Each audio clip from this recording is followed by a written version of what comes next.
So welcome back, and this video is about common mistakes that applicants make while submitting the proposal. So they have written down the proposal, they have worked hard for months on it, but when they're trying to submit, because of some technicalities in the terms or some confusions, and due to lack of experience on the host side, so sometimes they submit the proposal with some wrong technical terms, and this leads to disqualification of the proposal. So I will briefly mention what things you should be very careful when submitting your proposal. So the first and foremost thing is you should add the right action. So there are two actions in MSCA called Global Fellowship and European Fellowship. So you should be very clear which one you are applying for and which one you are eligible for. And so this mistake can happen, and this could lead to disqualification.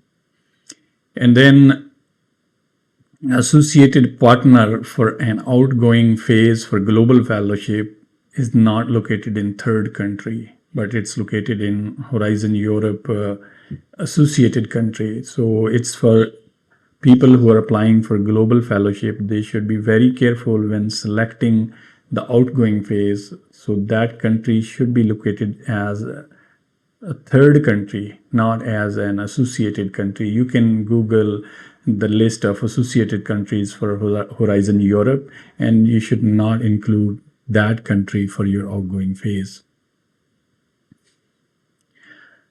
All right, so next is wrong application organization. So this could be outgoing phase host or affiliation of a researcher at the time of application.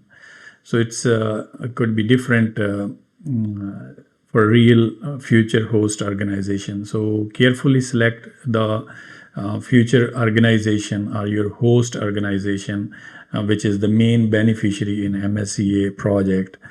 Next is sometimes people make the mistake that they put themselves in both places as a researcher and as a supervisor while filling the form A or part B1. So you should be very careful here. Then while filling the form A, there is a missing abstract or in the panel when you select, or the keywords or descriptors. So these are used to select the evaluator, and these are very important. So this could lead to disqualification of your MSCA proposal. Next is wrong non-academic placement. So non-academic placement is always at the end of MSCA project, and it is for maximum of 6 months. So, and this should be only in EU countries or associated countries. So sometimes they add something like non-academic placement, but it's actually a secondment or a short visit. And non-academic placement should not be in academic institutions. It should be some type of industry or a startup. So then is wrongly encoded outgoing return phase in the institutions. And several applications submitted with several warnings, like you should address the warnings when you're submitting your form A especially. So this could also lead to disqualification of your proposal. So most inconsistencies are identified when selecting organization, like host organization, your outgoing phase organization, secondment organization, or non-academic place, and also the duration of the proposal. So in each, what you should know that what time you need to spend and what is the maximum duration for your placement in any organization. And it also then is connected with the budget, like how much budget you will spend. So common mistake in the budget part of proposal, and then related to wrongly encoded nation like third country instead of Horizon Europe, associated country for host beneficiary, and similarly non-academic placement in the third country. So non-academic placement cannot be in a third country. Only outgoing phase for global fellowship is in the third country.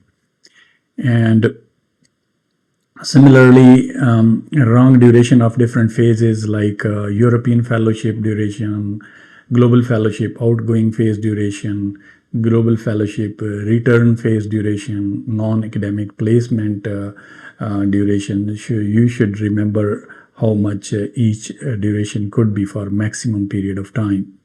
And wrong budgets then directly related with wrong durations.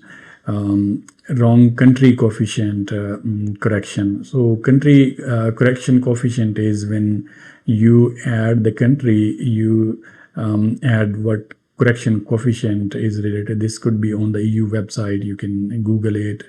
You can find what is the country correction for your host organization. So it is directly related with your host beneficiary.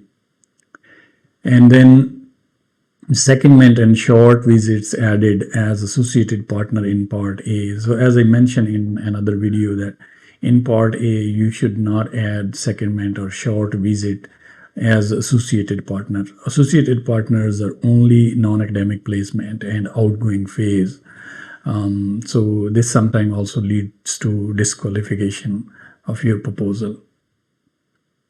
So this is all for today's short video about common mistakes in MSCA proposal. Hope you find it helpful and hope to see you in another video.